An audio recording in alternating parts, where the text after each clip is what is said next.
Welcome to Code with Richard, and in this episode, I'm going to solve LeetCode problem number 20, valid parentheses, which happens to be an easy problem. So let's get started. So up here, I just copied and pasted the description of the problem from the LeetCode website, and I'll read it to you. Given a string S containing just the characters, and there's an open and closed parentheses, open and closed curly brace, and open and closed square bracket, determine if the input string is valid. An input string is valid if the open brackets must be closed by the same type of brackets, and open brackets must be closed in the correct order.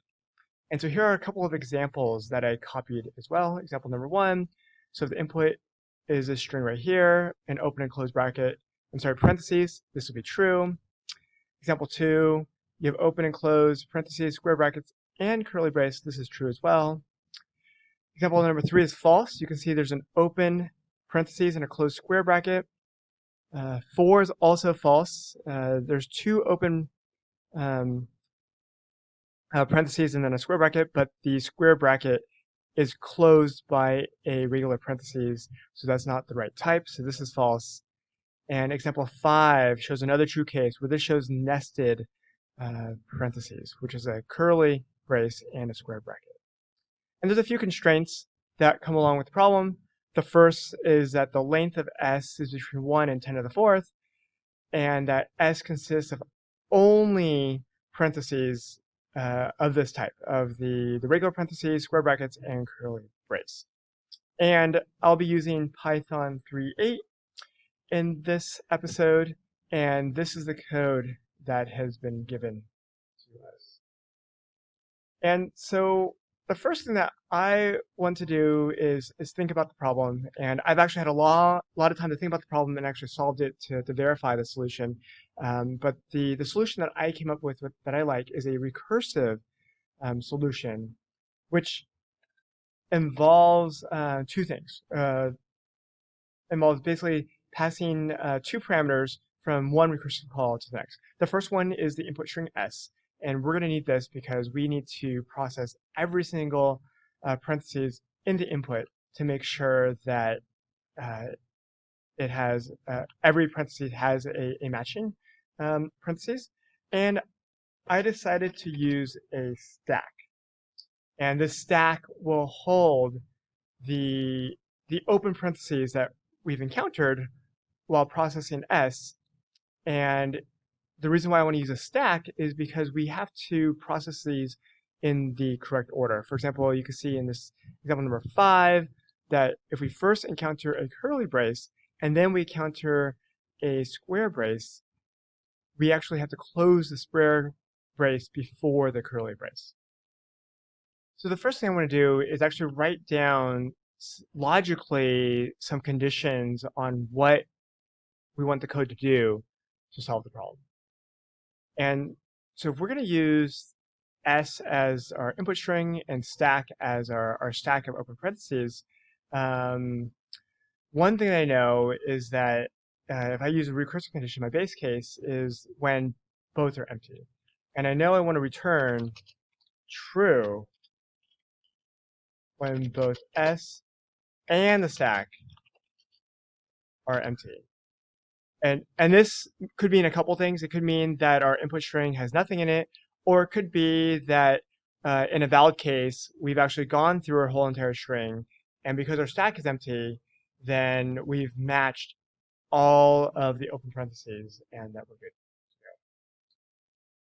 However, if they're not empty, then I have to figure out what to do when S has something in it. And there are two cases, two main cases I've identified for S, and one is for an open parentheses. And for an open parentheses, we always want to add it to the stack, because basically, if we encounter an open parentheses, such as in these cases, we can't determine yet whether it's valid. We have to put it on the stack and see if we encounter a match later on. And so for open, we're going to always add open, I'm just going to say paren to the stack. And then if we encounter a closing parentheses, then we just have to make sure to match it. For example, in this case, we encounter a closing square bracket we just have to match it to a square bracket. And if it matches, great. If it doesn't match, then we know that we can return false.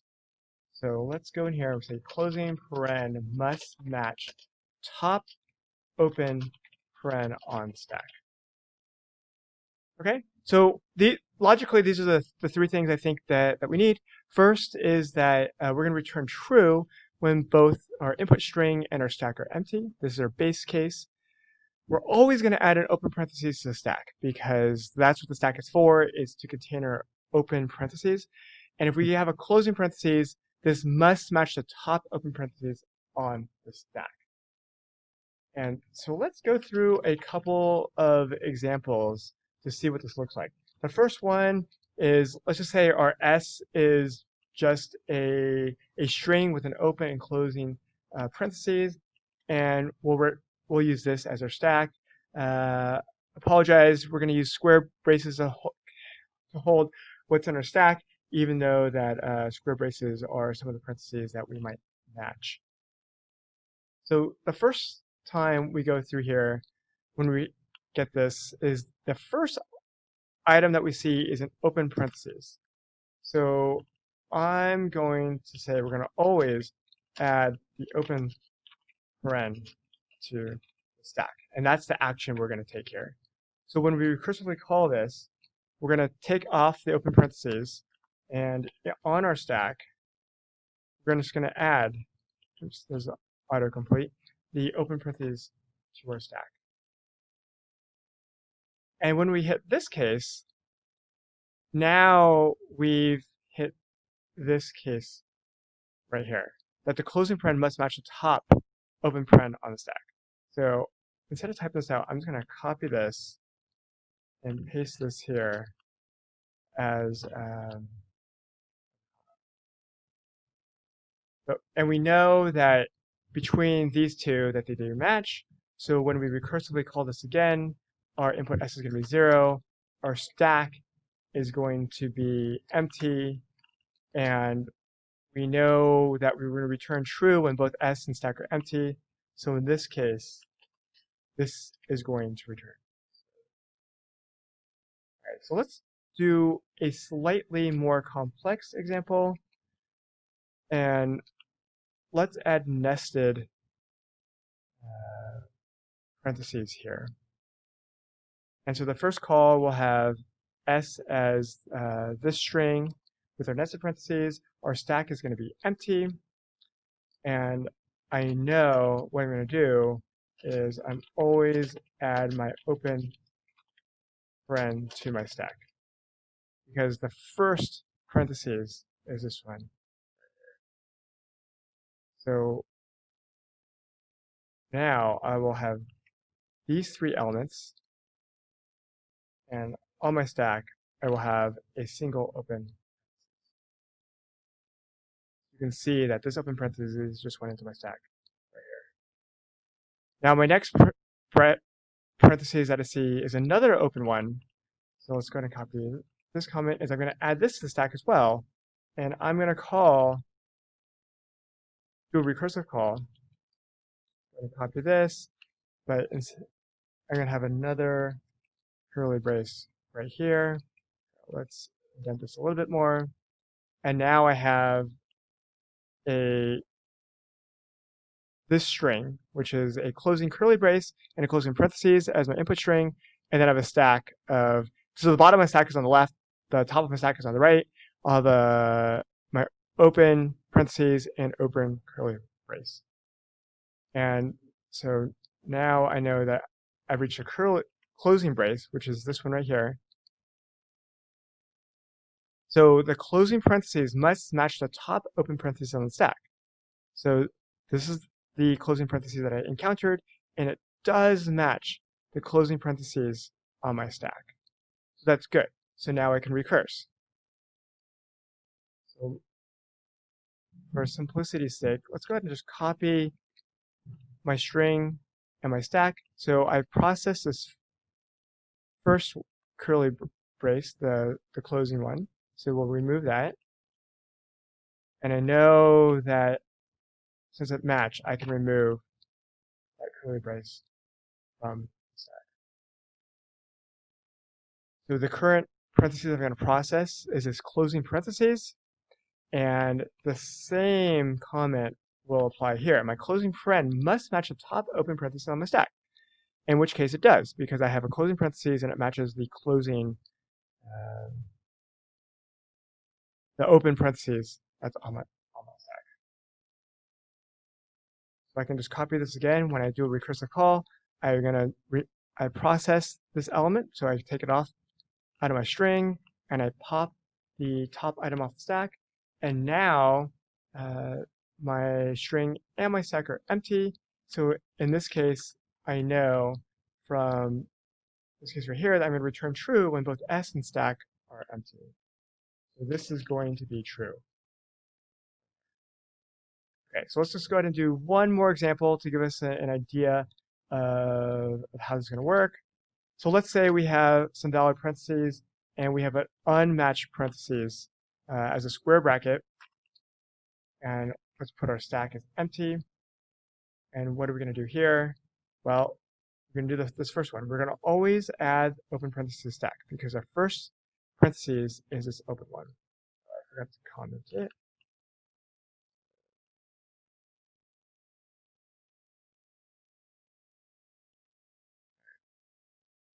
So when we do our recursive call, since we added this, I'm going to copy this, and I'm going to put this into my stack. Next, I have a closed parentheses, and we use this case right here, my closing parentheses, which is this regular parentheses, must match the top open parentheses on my stack, and it does. So I have an open and a closed parentheses. Actually, this is the closed one, and this is the open, so that's great. I'm going to copy this. So I do a recursive call, and again, I'm going to take off the first element of my string because I just processed this, and I have nothing on my stack. I encounter an open square bracket, and again, I'm going to always add the open parentheses to my stack. So when I take this curly brace out, and I'm going to cut it out of here, and we'll just put it into my my stack.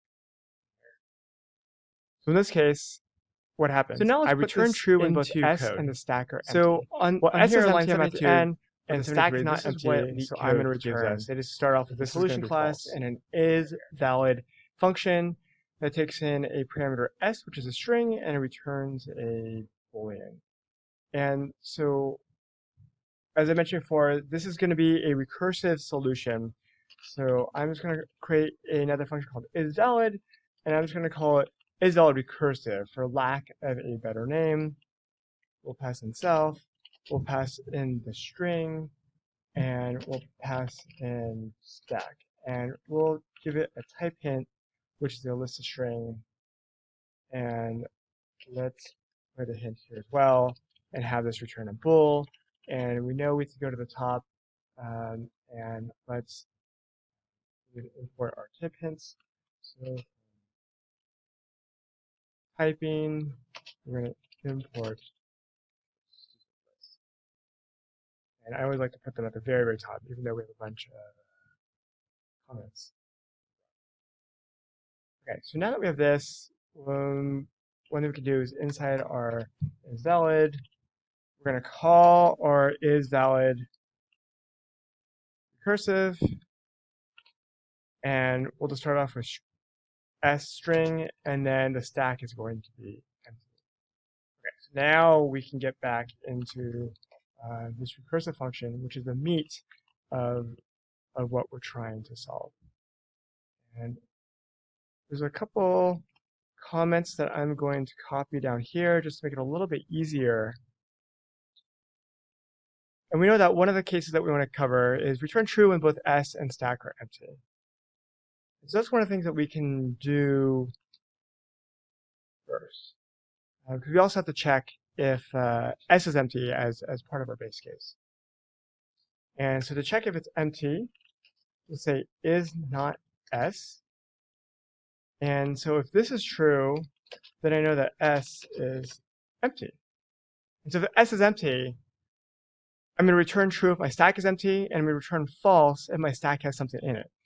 If my stack has something in it, it means that there's an open parenthesis somewhere, but I have no closing parentheses to match with it. So that's why it's going to return false. So I'm going to return, and I'll just say is length of my stack equals 0. Let's go to an else case, and there exists one paren, not parent paren, to process. Okay, so what do we do here? First, we're going to check S as our input string.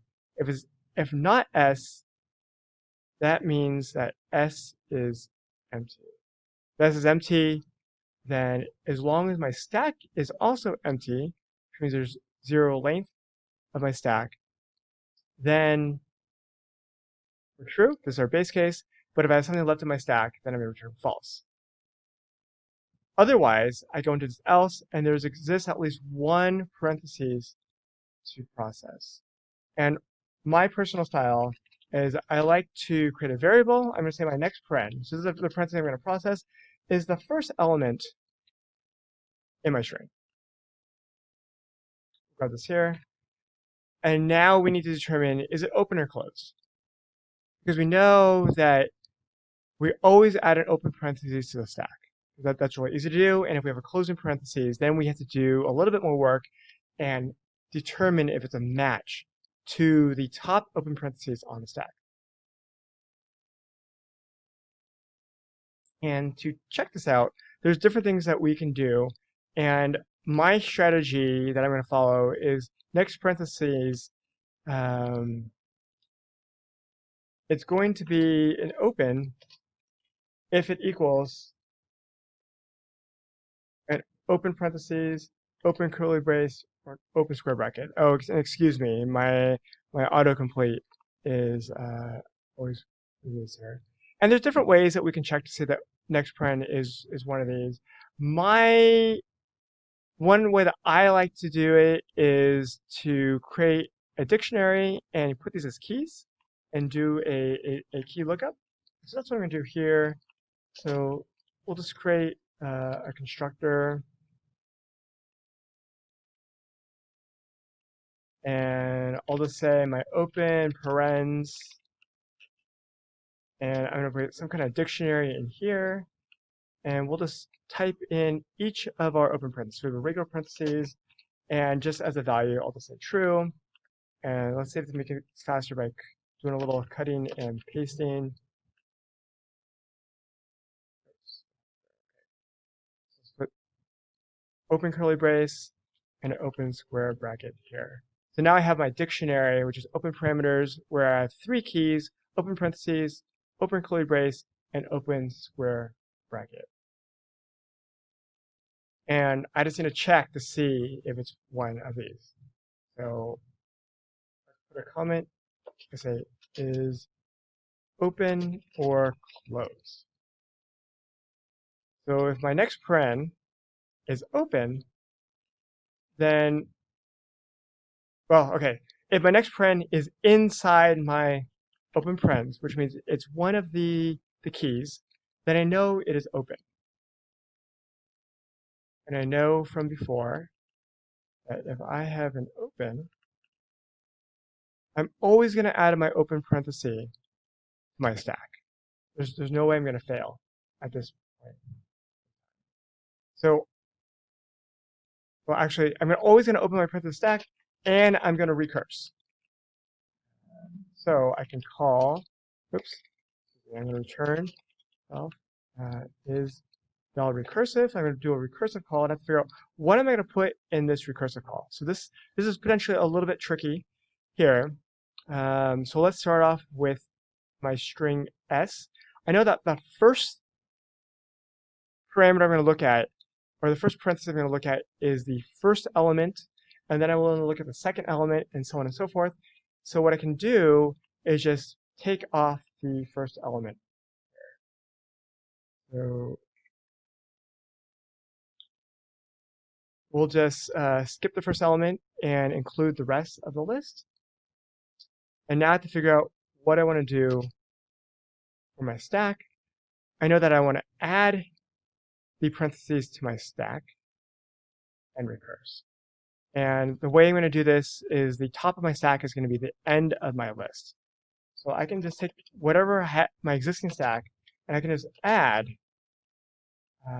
the next paren to that. So I'm going to throw next paren in its own list and just append that onto the end of stack. And now next paren is at the top of the stack. Okay. Now let's go to the else. So as a quick review, this condition, I'm checking to see if next paren is open or closed. So if next paren is in my open parens, then it's open. So in this case, I have a closed paren. And if I go back to my high-level notes, I know that a closing paren must match the top open parentheses on the stack. And let's go ahead and we'll put this comment here. And at this point in time, I don't even know if there's anything on the stack. So before accessing the first item on the stack, I want to ask the question, is there an item on the stack? So if not stack,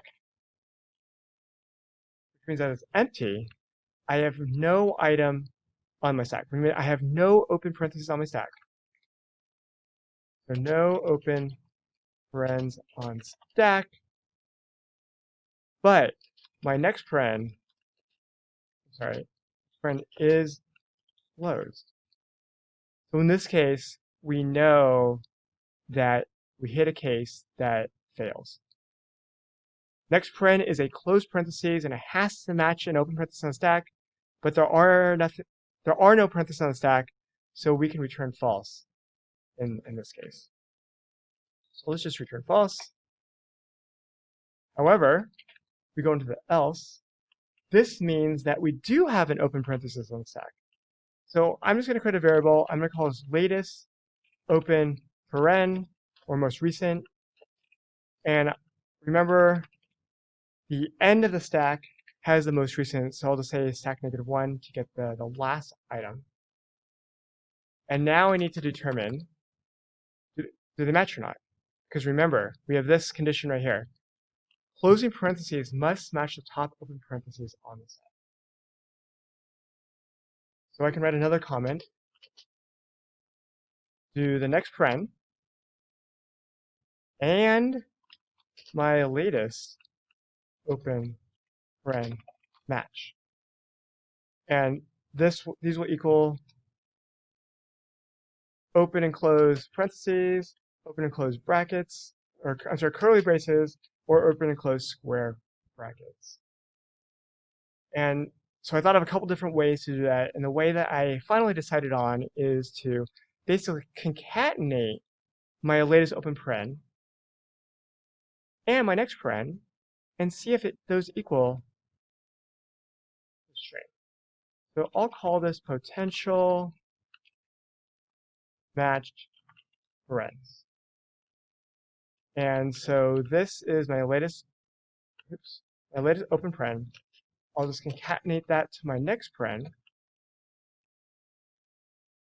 Remember, latest open paren is an open parentheses. Next paren we know is a closed parentheses, but we don't know if they match. We could have an open parentheses and a closed square bracket, or some other combination that's not one of these three, in which case they won't match. And similar to checking to see if my next paren is open, I'm also going to create a small dictionary. And there's different ways that you can do this. I just decided to create a dictionary because I only have a couple items. You could use a regex, and there's other things you can do as well. So I'm going to call this match parens. So I just copy and paste my open parens, and so I just need to open and close parentheses, open and close curly brace, and we'll come over here and open and close square brackets. So here we have our match. Oh, parents. Let's move this to paren.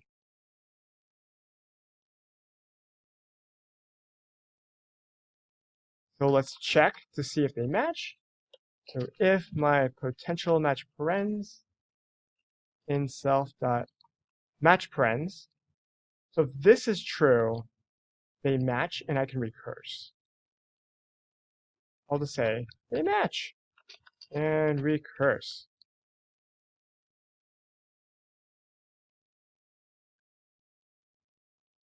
So in the case that they match and I want to recurse, so I can call my isValid recursive and I have to figure out what I want to put here for my string and my stack. Well, similar to before, I process the first element in my string. So I'm going to remove that element from string and pass that into my recursive call, and then my stack. In the previous case, I added an open parentheses to the stack. In this case, I want to remove the top open parentheses. And remember, top is the last parameter. So I'm going to pass in stack, but I'm going to put the 0 here because I want to pass in stack starting from the front, and just take off the last element. And then I have an else. And this else is they don't match. So in this case, I found a closing parenthesis that doesn't match in the open parentheses. And so in this case, I'm going to return false. So now we can go ahead and run our code. And I created a unit test file called valid parentheses test. And one of the libraries that I imported was DDT, and I'll leave that up to you if you decide that you want to use this. And basically the meat of the testing is right here. I have this test function, which I create the solution, and I just call it isValid on it and assert that the return value is expected equal to my expected value. So a couple of different test cases here, valid parentheses, some simple, some complex, and then a bunch of false cases as well. And so if I go onto my computer to actually run it, there actually is an issue, which I found it before. Assertion that there's none is not equal to false. And I did debug this offline. And one of the things is in this call, I did not call return. So go ahead and just return a value, and let's go back to run this, and we can see that now everything runs okay. And so let's just do a quick overview of what we covered today. For this solution for valid parentheses, in the constructor, we have two data structures, two dictionaries, one open parentheses. So open parentheses, each of the three types of open parentheses that we'll see.